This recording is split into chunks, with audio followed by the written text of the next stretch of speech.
Hari Minggu, salam sejahtera. Apa kabar semuanya? Saya juga mau menyapa untuk Bapak Ibu Saudara yang mengikuti kebaktian secara online dimanapun Bapak Ibu Saudara berada. Di kota Jakarta, di seluruh Indonesia, bahkan sampai di luar negeri. Berapa banyak yang siap untuk belajar firman Tuhan? Yang siap boleh katakan amin. Dan sekali lagi sambut firman Tuhan dengan tepuk tangan yang paling meriah. Bapak yang baik bicara bagi kami karena kami perlu pimpinanmu. Di luar Tuhan kami gak bisa buat apa-apa. Firmanmu akan menghibur kami, mengajar, menegur, menuntun kami, menyembuhkan, memberkati kami. Kami pulang, bahkan yang mengikuti secara online, selesai kebaktian ini kami memperoleh jawaban dari Tuhan. Setiap kami mengalami Tuhan di dalam nama Yesus. Dan semua yang percaya sama-sama katakan amin. Hari ini kita akan belajar tentang more of God bagian yang ke-9 dan topiknya adalah sederhana sekali yaitu unexpected atau tidak terduga.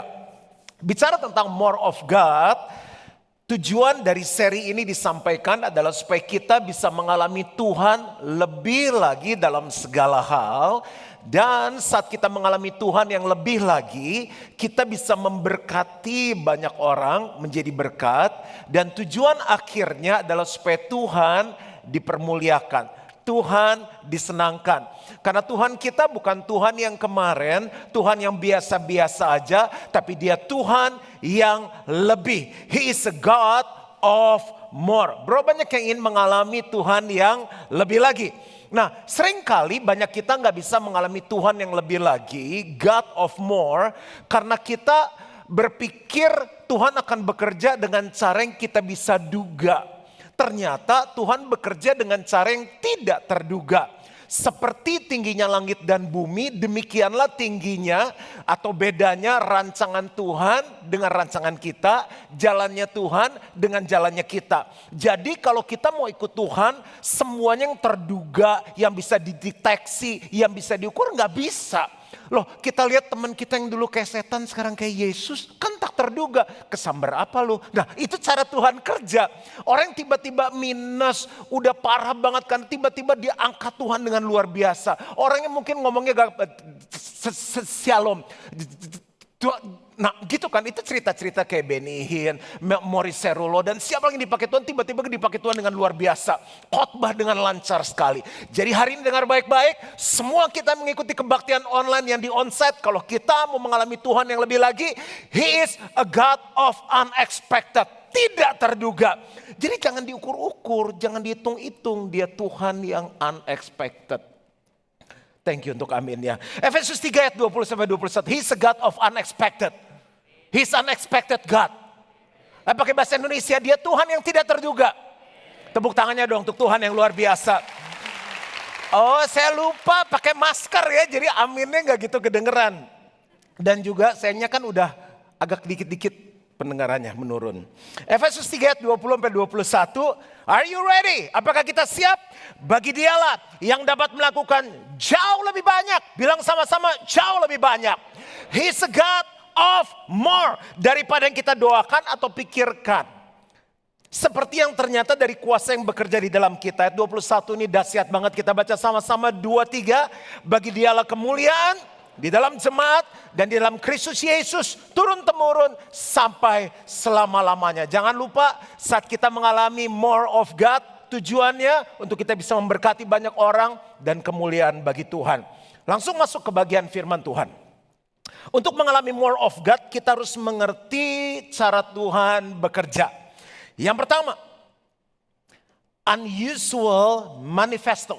Unusual manifesto. Bahasa Indonesianya pernyataan yang tidak biasa.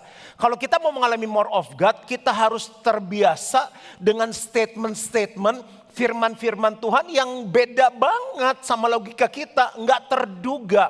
Semakin kita baca, loh kok nggak masuk di akal? Ya itulah Tuhan. Saat kita percaya, kita akan mengalami more of God.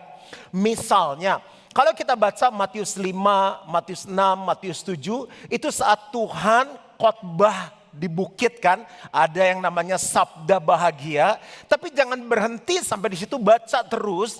Di ending saat Tuhan selesai bicara, Tuhan bilang begini, Ada dua jenis orang bijaksana dan orang bodoh. Orang bijaksana adalah orang yang mendengar firman Tuhan dan melakukannya. Dan dengan apa ia disamakan, itu seumpama orang yang membangun kehidupannya di atas batu, di atas Yesus.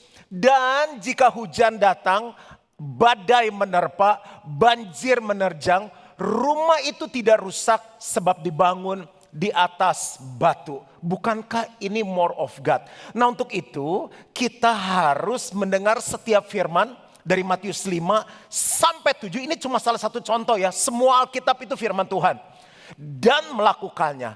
Nah, kalau kita teliti itu bisa dibikin seri panjang banget. Tapi saya ambil beberapa contoh. Misalnya, carilah dahulu kerajaan Allah dan segala kebenarannya, maka semuanya itu akan ditambahkan kepadamu. Itu unusual. Mana bisa sih lu ke gereja, lu cari Tuhan, lu doa, terus tiba-tiba semuanya datang ngejar. Kita harus ngalami berkat ngejar hidup kita. Nah, waktu kita cari Tuhan dan kebenarannya, kita ngalami apa yang dikhawatirkan oleh orang banyak. Kehidupan, kesehatan, makanan, pakaian, tinggal. Itu kitab Matius yang bilang semuanya ditambahkan Tuhan dalam hidup kita. Itu unusual. Tapi itulah cara Tuhan bekerja. Kita yang harus adjust cara berpikir kita dengan cara berpikir Tuhan. Apalagi misalnya, bukan setiap orang yang berseru kepadaku Tuhan, Tuhan akan masuk dalam kerajaan surga. Berarti itu orang rajin doa. Nih dengerin ya kata firman Tuhan, bukan orang yang buat mujizat, bernubuat ngusir setan. Malah aku akan usir mereka. Enyahlah kamu, hai kamu sekalian pembuat kejahatan. Itu bukan orang yang udah mirip malaikat, udah serupa Yesus, enggak. Yang aku cari orang yang mengenal Tuhan. Pengenalan ternyata lebih berharga di cara melihatnya Tuhan dibanding aktivitas. Unusual. Lagi, kita kalau suruh pilih jalan yang nyaman, jalan yang lebar, pintu yang lebar, atau jalan yang sempit dan pintu yang sempit. Ya jalan yang lebar lah, pintu yang lebar. Tapi firman Tuhan bilang apa? Lebarlah pintu dan luaslah jalan yang menuju kepada kebinasaan. Tetapi sesaklah pintu dan sempitlah jalan yang menuju kepada hidup kekekalan. Itu unusual manifesto, pernyataan yang gak biasa. Nah, kalau kita gak suka baca firman dan gak terbiasa dengan hal-hal seperti itu. Satu lagi deh bonus. Berdoalah bagi mereka yang menganiaya kamu dan berkatilah. Enak aja Tuhan ngomong. Ya itulah unusual manifesto. Ya udah pakai ayat deh ya. Dipikir ada gak di Alkitab? Yuk kita baca Matius 5. Ini baru satu bagian nih. Jadi makanya orang Kristen banyak yang B aja, biasa-biasa. Karena mereka jadi orang Kristen hidup dengan statement cara berpikir yang mereka buat sendiri. Matius 5 ayat 3 sampai 12 pelan-pelan ya. Berbahagialah orang yang miskin di hadapan Allah. Apa? Kok miskin bahagia? Bahasa Inggrisnya gini. Blessed are the poor. Jadi miskin diberkati, kan gak masuk akal. Siapa yang di sini kalau miskin bahagia angkat tangan? Bro, gue happy banget, tapi gue lagi miskin banget, gue happy. Gue gak pernah se-happy ini seumur hidup gue. Kan aneh tuh orang. Tapi firman Tuhan bilang berbahagia orang miskin di hadapan Allah karena mereka gak punya kerajaan surga. Jangan main-main. Mulailah terbiasa dengan statement-statement firman Tuhan yang gak umum. Berbahagialah orang yang berduka cita karena mereka akan dihibur. Bro, kenapa ketawa-tawa? Aduh, keluarga gue pada meninggal. Loh, berbahagialah orang berduka cita kan aneh.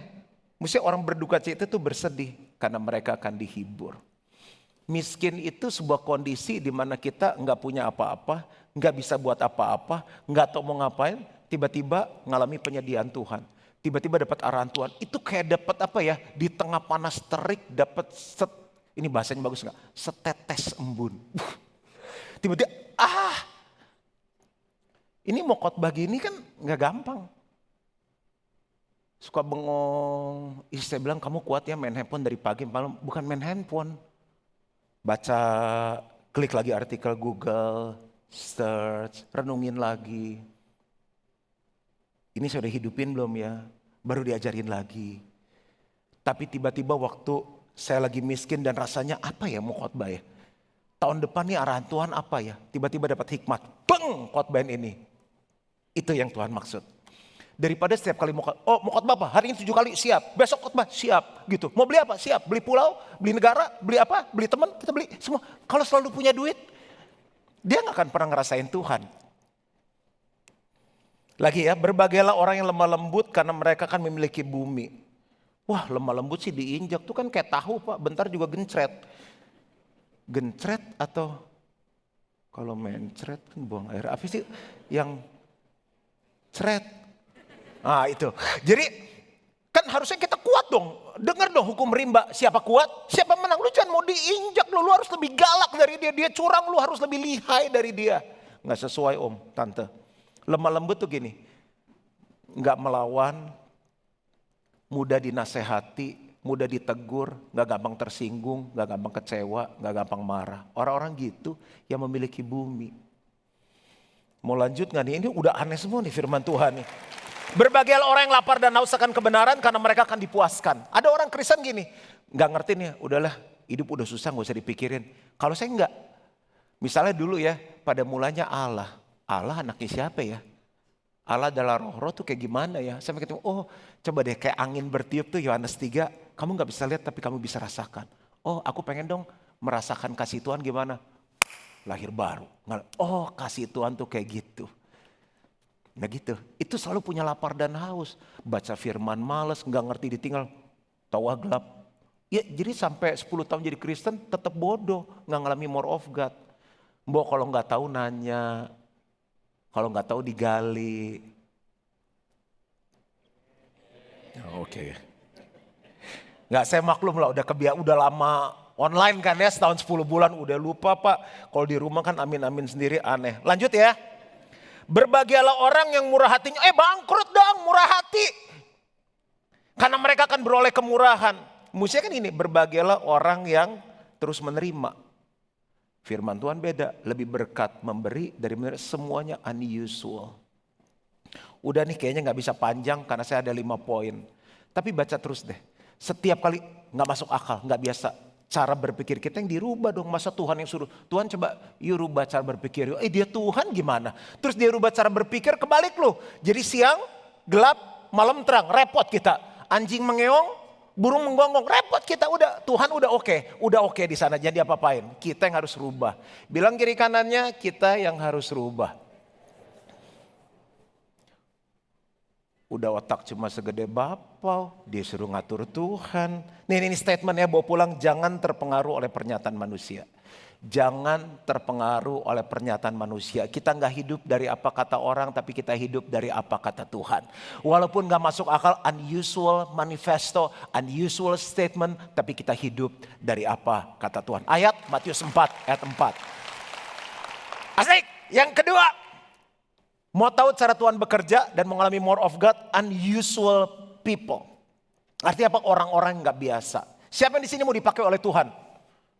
Mikir maksudnya jadi pendeta? Bukan. Di bisnis kita dipakai Tuhan. Di dunia art kita dipakai Tuhan. Kita nyanyi. Kok bisa ya jadi penyanyi terkenal. Menang idol, menang apa. Tapi tetap kok hidupnya kudus. Jadi berkat. Gak mabok-mabokan. Gak setiap kali bis konser cengkleng begitu kan. Kok bisa ya?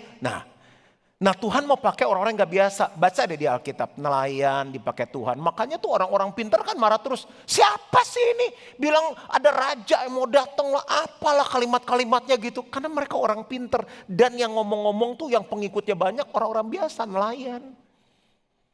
Orang jahat dipakai Tuhan, siapa? Paulus. Nangkep-nangkepin anak Tuhan, masukin penjara, bakar rumah ibadah dipakai Tuhan. Unusual people. Tukang kayu siapa? Yusuf. Gadis biasa siapa? Maria. Pemungut cukai. Sakeus itu jadi berkat. Orang diperas dikembalikan sekian kali lipat. Lalu hartanya dia kasih ke orang miskin. Pemungut cukai dipakai Tuhan. Yang nyangkal Yesus siapa? Petrus. Maksudnya kalau orang udah pernah nyangkal kita. Udah ya, gue ampuni lu. Tapi jangan muncul lagi di kantor ini, kan gitu. Tapi enggak, kepadamu kuberikan kunci, mimpin lu. Tuhan dahsyat. Bapak Ibu saudara gak kagum? Saya aja kagum. Tuhan itu dahsyat, luar biasa. 2 kali lebih meriah dong. Jadi yang online juga ikut semua. Ini baru Gilgal. Nah ini dia nih Gilgal. Ya udah. Kisah 3 ayat 6. Petrus sama Yohanes lagi jalan dong. Mau ke bait Allah kan. Ada orang yang lumpuh dari lahir. Tiap kali mesti digotong. Nasibnya udah surem madesu. Dia berharap si Petrus Yohanes tuh orang kaya. Memang kadang-kadang nih, bukan kadang-kadang, kita nih anak Allah kan.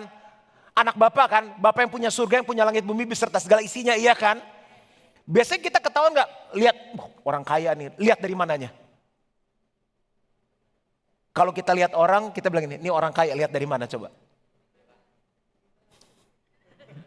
Coba sekarang lihat sebelahnya, kelihatan kaya gak coba? Memang biasa, tapi orang lihat kita beda nih orang. Kenapa? Bukan karena penampilan, ada pancaran kasih, ada sinar kemuliaan Allah, ada kasih, ada nggak ngerti, ada sebuah otoritas, wibawa Allah. Tuh pengemis udah bilang gini nih ya, wah boleh juga nih singkongko 2 orang nih kayaknya dari pik nih oke juga nih. Dia pikir minimal goban lah nih. Enggak, dia bilang gini, sorry bolui. Dia bilang begitu, sorry nggak ada duit. Ya dia bilang gitu. Nih ayat 3, pasal 3 sampai 6. Tetapi Petrus berkata, emas dan perak tidak ada padaku. Tapi apa yang kupunyai kuberikan kepadamu demi nama Yesus Kristus orang Nazaret itu berjalanlah. Firman Tuhan mencatat orang itu dibantu berdiri lalu mulai berjalan bolak-balik, mulai melompat dan menari. Mengapa? Karena Tuhan pakai orang-orang yang biasa, yang bolui, mocen, gak punya duit. Nih ayat 4-3, siapa Petrus? Siapa Yohanes anak konglomerat kah? Ketika sidang itu melihat keberanian Petrus dan Yohanes dan mengetahui bahwa keduanya orang biasa yang tidak terpelajar. Saya lagi berdiri, ini ada yang ikut online semuanya banyak di depan orang-orang yang luar biasa. Orang boleh lecehkan kita, terserah. Mereka nggak tahu siapa yang ada di dalam kita. Ketika sidang itu melihat keberanian Petrus dan Yohanes dan mengetahui bahwa keduanya orang biasa yang tidak terpelajar, heranlah mereka. Sian deh. Dan mereka mengenal keduanya sebagai pengikut Yesus, ini yang paling penting. Waktu Saulus dalam perjalanan dia yang jobnya itu menganiaya orang percaya, kan ada suatu sinar yang terang tuh membuat dia nggak bisa melihat kan. Terus dia firman Tuhan bilang pergi ke Damsyik. Siapa yang akhirnya dipakai Tuhan menyembuhkan Paulus yang dipakai luar biasa dengan Tuhan? Orang sederhana. Bapak Ibu klik di Google, siapa nih Ananias? Orang biasa aja. Kisah 22 ayat 12, di situ ada seorang bernama Ananias, seorang saleh yang menurut hukum Taurat dan terkenal baik di antara semua orang Yahudi yang ada di situ. Cuma saleh dan baik. Gak jelas dia profesor, S1, S2, S3, siapalah, punya apalah, tinggal di mana, gak jelas. Orang biasa, unusual people. Loh, kalau kita udah 10 tahun biasa-biasa aja, karena kita gak tahu bahwa Tuhan mau pakai orang-orang yang biasa. Karena orang-orang yang luar biasa susah dipakai, karena dia merasa dirinya sudah luar biasa. Ayat terakhir di poin kedua ini, apakah kita belajar sesuatu? Amen. 1 Korintus 1 ayat 20-29. Ibu rumah tangga, bapak rumah tangga, siapapun yang bertangga-tangga itu Tuhan mau pakai dengan luar biasa. 1 Korintus 1 ayat 26-29. Ingat saja, ingat saudara-saudara bagaimana keadaan kamu ketika kamu dipanggil. Saya ingat banget Johan Mogi dulu, biasa-biasa aja. Ini guru-guru sekolah minggu jangan sombong, kalau anak-anak denger saya udah kakak. Ingat kak, dulu siapa? Johan Mogi selalu bilang ini, ingat Johan Mogi dulu siapa? Tapi karena Tuhanku luar biasa. Ketika kamu dipanggil, jangan nanggung dong kalau tepuk tangan untuk Tuhan yang luar biasa. Ketika kamu dipanggil, menurut ukuran manusia tidak banyak orang yang bijak. Tidak banyak orang yang berpengaruh, tidak banyak orang yang terpandang. Tetapi apa yang bodoh bagi dunia yang suka dibego-begoin, dipilih Allah untuk memalukan orang-orang yang berhikmat. Dan apa yang lemah bagi dunia, dipilih Allah untuk memalukan apa yang kuat. Dan apa yang tidak terpandang dan yang hina bagi dunia, dipilih Allah. Bahkan apa yang tidak berarti, dipilih Allah untuk meniadakan apa yang berarti. Supaya jangan ada seorang manusia pun yang memegahkan diri di hadapan Allah. Orang-orang sana, Pastor Juan gak salah milih dia? Enggak salah. Karena saya dulu lebih parah dari dia. Mana ada sih permata langsung permata, semua juga batu, hitam, gak ada harapan.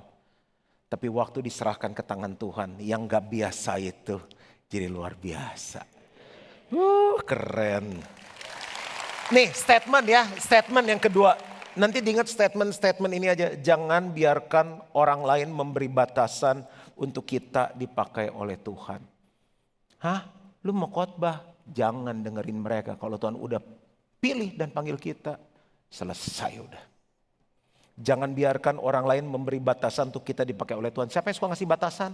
Pendeta, istri, suami, teman-teman. Serius loh? Iya, 2 rius malah gitu.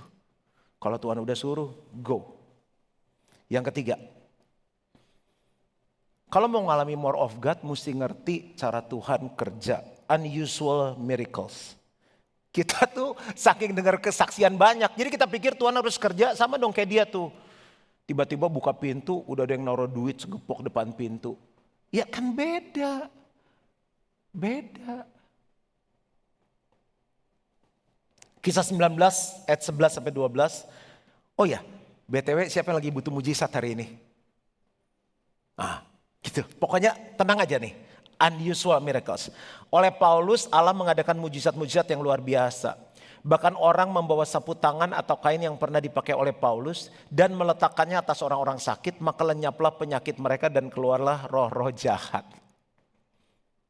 Kalau kita, sapu tangan kita kasih ke orang, berapa lama lu gak cuci kan? Bau kan udah bekas ingus segala macam, tapi ini sembuh loh. Nih bahasa Inggrisnya bagus deh. Now God work unusual.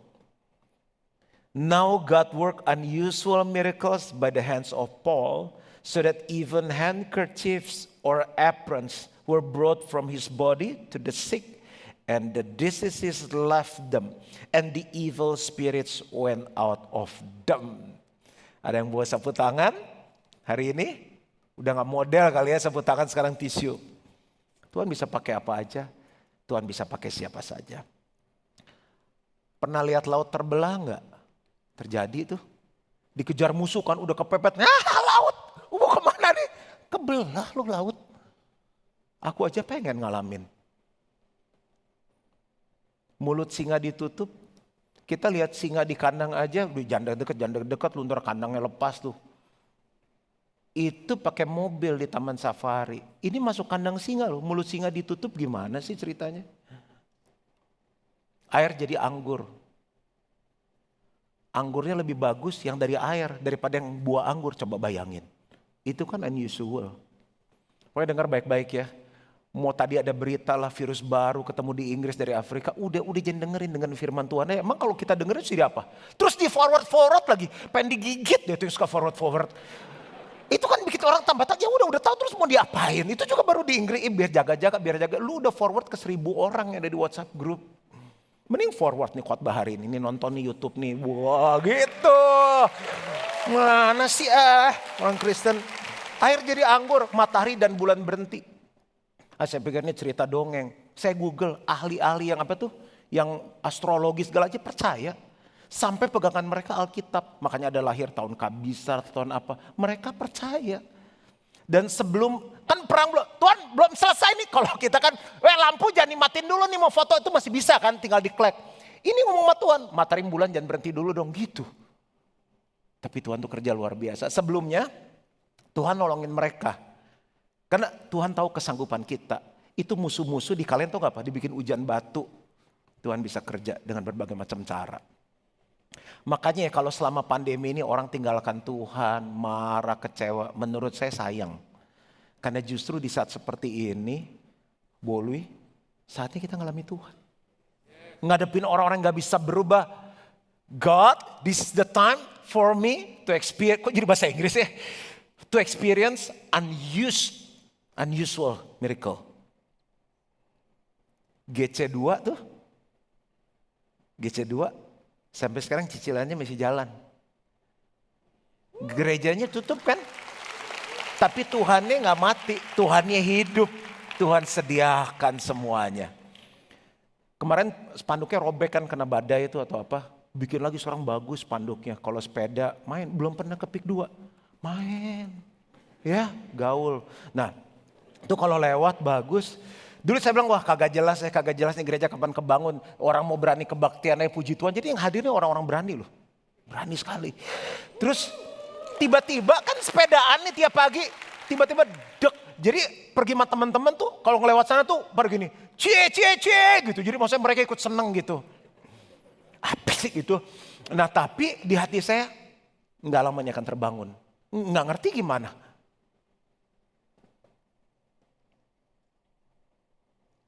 Nih statementnya, jangan remehkan apa yang Tuhan mau kerjakan di dalam kita dan lewat kita. Kalau kita udah gak butuh mujizat, Tuhan mau pakai kita bawa mujizat untuk orang lain. Jadi kalau teman kita, bro tolong tahu ada teman gue sakit apa? Kanker, stadium berapa? 4. Jangan gue deh, pendeta gue aja jangan. Justru yang berat-berat itu, box ini sini. Bangkrut, box sini. Mau cerai, box sini gitu.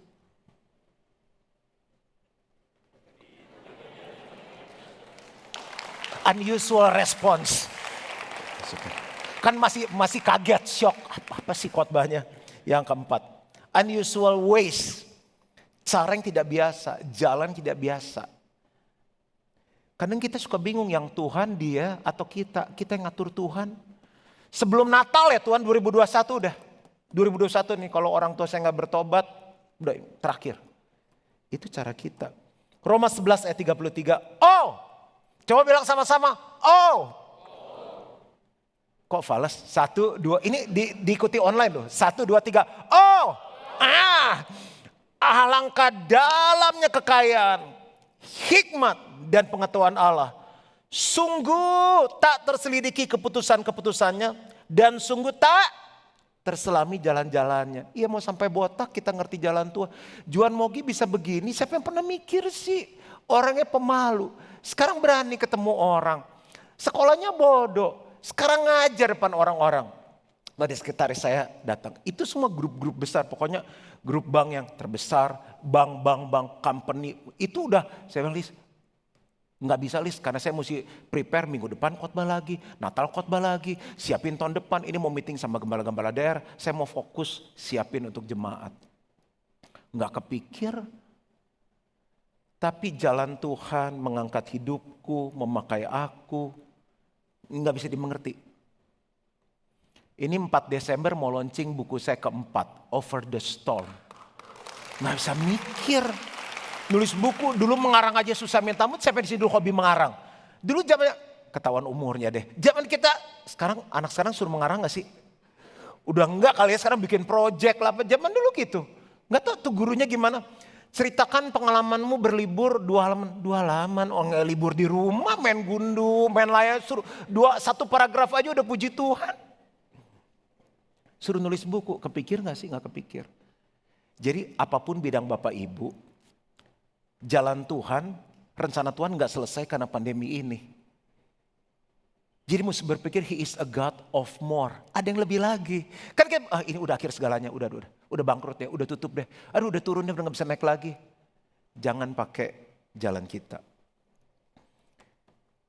2 statement terakhir nih ya, kita dipanggil untuk hidup yang tidak biasa. Jadi tapi dia usahanya sama loh, restoran dia tutup enggak, restoranmu beda. Tapi dia salon loh, salonnya tutup. Yang perawatan kan orang zaman tahun lalu waktu kalau ibu-ibu Zoom kan pada matiin kamera. Ditegur dong mimpinya, jangan matiin kamera. Bukan begitu ketua sel, jadi ini cerita ketua sel ya. Soalnya jambul juga udah turun, terus segala.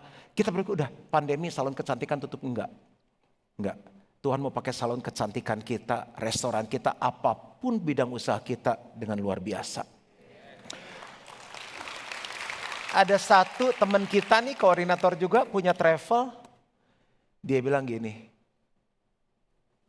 saya semangat karena Tuhan punya rencana yang luar biasa. Wah saya bilang bagus nih, dia punya pengharapan yang luar biasa. Sekarang baru mulai pergi-pergi lagi nih, saya bilang itu bukan akhir, Tuhan mau kerja dengan luar biasa. Kita dipanggil untuk hidup yang tidak biasa, tujuan yang tidak biasa, dan berkat yang tidak biasa. Jangan pernah berpikir bahwa Tuhan akan bekerja dengan cara kita. Itu statement yang kita hafalin. Dan terakhir, saya minta teman-teman pemain musik dari depan tolong saya nanti dengerin dari stage saja ya. Ini paling penting, menurut saya ini paling penting yang terakhir menutup semua khotbah. Unusual grace. Anugerah yang tidak biasa. Coba kita lihat sebentar statement ini bagus banget nih ya. Anugerah, unusual grace itu apa sih? Kasih yang boros. Kasih yang boros. Yang diberikan untuk orang-orang yang tidak layak. Siapa sih kita? Yang dicurahkan terus menerus. Gak usah gitu deh. Ibu-ibu, sekarang zaman modern masih gitu gak sih? Kalau zaman saya gitu tuh liatin anak-anak di mana ibunya. Cepetan ya, mami hitung sampai 3 loh. 3 doang batasnya. Di kantor SP sampai berapa? 3. Surat panggilan pengadilan sampai berapa? 3. Tapi ada satu hakim di atas segala hakim. Tuhan di atas segala Tuhan. Raja di atas segala raja. Boros. Terus menerus supaya kita bisa mengalami more of God. Kasih yang boros yang diberikan untuk orang-orang yang tidak layak. Yang dicurahkan terus menerus untuk kita dapat mengiring Tuhan. Nah ini saya harus tulis nih 3. Jadi jangan pikir rahmat Tuhan baru setiap pagi. Jangan pikir itu cuma berkat. Bukan. Dia kasih kita sebuah kasih yang boros. Yang memampukan kita untuk satu. Untuk kita bisa percaya kepada Tuhan. Jujur seringkali percaya kita turun.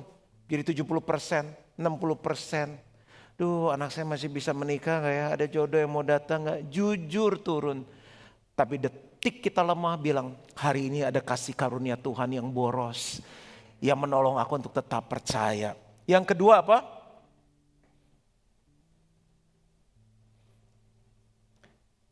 Mempercayai. Apa bedanya?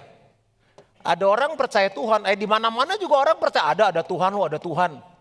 Tapi bagaimana mempercayai hidup kita, keluarga kita, keuangan kita kepada Tuhan. Itu perlu kasih karunia. Dan yang terakhir adalah untuk taat kepada Tuhan. Taat kepada Tuhan. Saya kasih lambang salib ya. Ini gak bisa dengan kekuatan sendiri. Ini perlu unusual grace. Kasih yang boros. Yang diberikan untuk orang-orang yang tidak layak yaitu kita. Dan dicurahkan terus menerus. Untuk kita dapat mengiring Tuhan. Mengiring Tuhan itu 3. Percaya, mempercayai, dan taat. Saya baca 2 ayat untuk menutup khotbah pada hari ini. Ini Paulus bilang gini. Dari Injil itu aku telah menjadi pelayannya. Menurut apa? Pemberian kasih karunia Allah. Yang dianugerahkan kepadaku sesuai dengan pengerjaan kuasanya. Kita bilang kita mungkin bukan pendeta. Jadi ibu rumah tangga, jadi istri, jadi pengusaha, jadi profesional. Apapun jabatan kita, kita perlu kasih karunia. Kepadaku yang paling hina di antara segala orang kudus. Ini kita hidupnya dulu rusak ya. Bunuh-bunuh anak Tuhan. Sekarang malah dipakai Tuhan tuh kasih karunia yang boros. Telah dianugerahkan kasih karunia ini untuk memberitakan kepada orang-orang bukan Yahudi kekayaan Kristus yang tidak terduga itu. 2 Korintus 4 ayat 7 ayat terakhir. Mengapa saya bilang ini yang paling penting di antara semuanya? Karena ini harta yang luar biasa. Tetapi harta ini kami punyai dalam bejana tanah liat. Supaya nyata bahwa kekuatan yang melimpah-limpah itu berasal dari Allah dan bukan dari diri kami. Setiap pagi saya bangun saya bilang ini Tuhan. Pagi ini aku butuh kasih karunia Tuhan. Aku butuh pimpinanmu. Karena di luar Tuhan aku gak bisa buat apa-apa. Setiap pagi saya buka saya bilang I receive your grace. I need your grace. Statement terakhir, and I'm done. Jangan biarkan kemurahan tanpa batas yang diberikan dengan cuma-cuma. Tiap hari Tuhan kasih. Tiap hari Tuhan kasih. Tapi kita gak gunakan untuk percaya, mempercayai dan taat kepada Tuhan. Jangan biarkan kemurahan tanpa batas yang diberikan dengan cuma-cuma. Mari bangkit berdiri sama-sama. Kau sungguh indah tiada caranya. Sama-sama. Sungguh menakjubkan. Sungguh ajaib, unusual. Sungguh ajaib untuk dimengerti. Lebih dari semua yang ada. Hikmat-Mu Tuhan, tiada tersela. Kasih-Mu Bapa, dalam tak terduga. Kau sungguh indah tiada taranya. Mulia, amin. Yo sama-sama sembah Dia.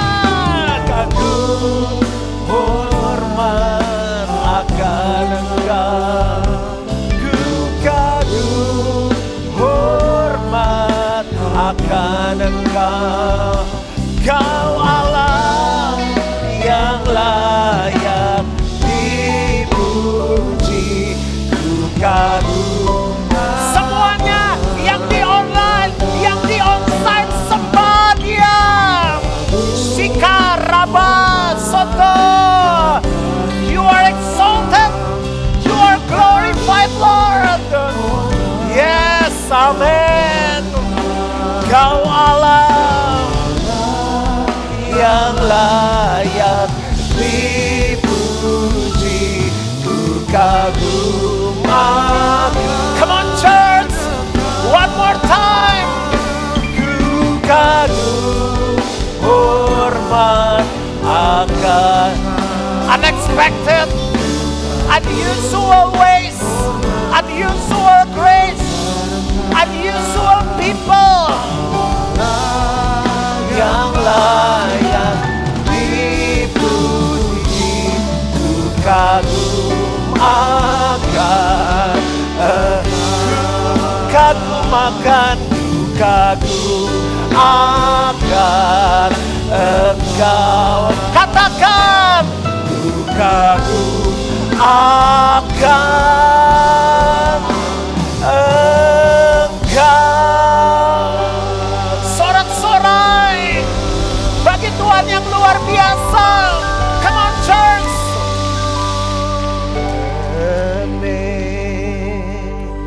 Amazing grace, how sweet the sound that saved a wretch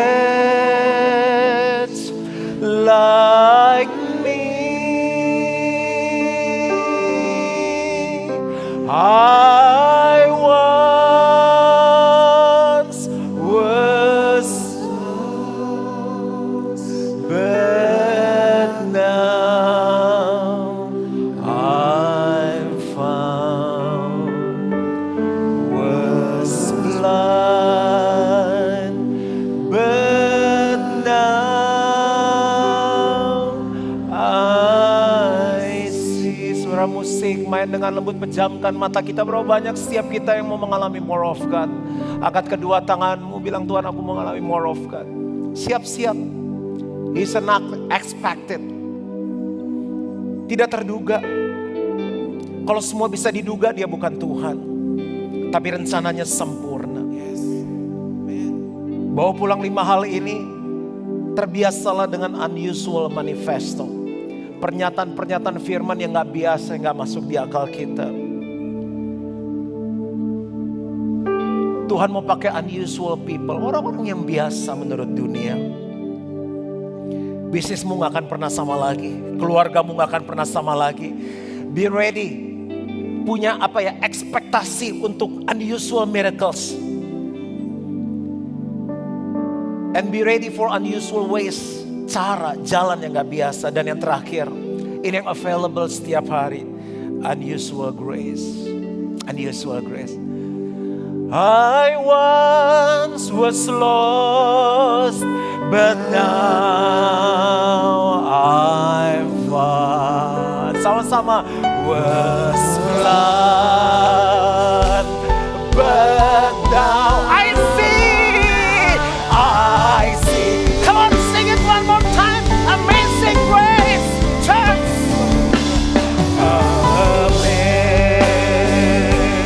Amazing grace. How sweet the sound.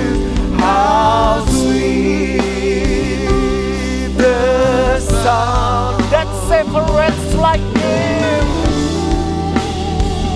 A wretch like me.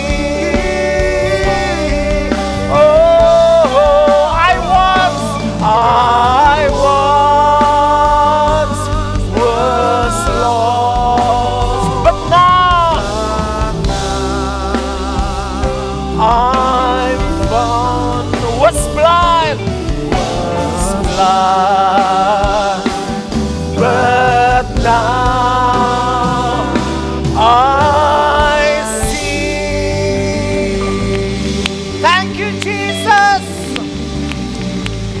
Angkat kedua tanganmu, jemaat yang ada di onsite dan di online. Terimalah berkat dari Allah Bapa, kasih karunia dari Tuhan Yesus Kristus, pertolongan, persekutuan yang manis, dan pimpinan Roh Kudus menyertai kita mulai hari ini sampai Yesus jemput kita kembali. Dan semua yang percaya sama-sama katakan, amin. Happy Sunday and God bless you all. See you next week.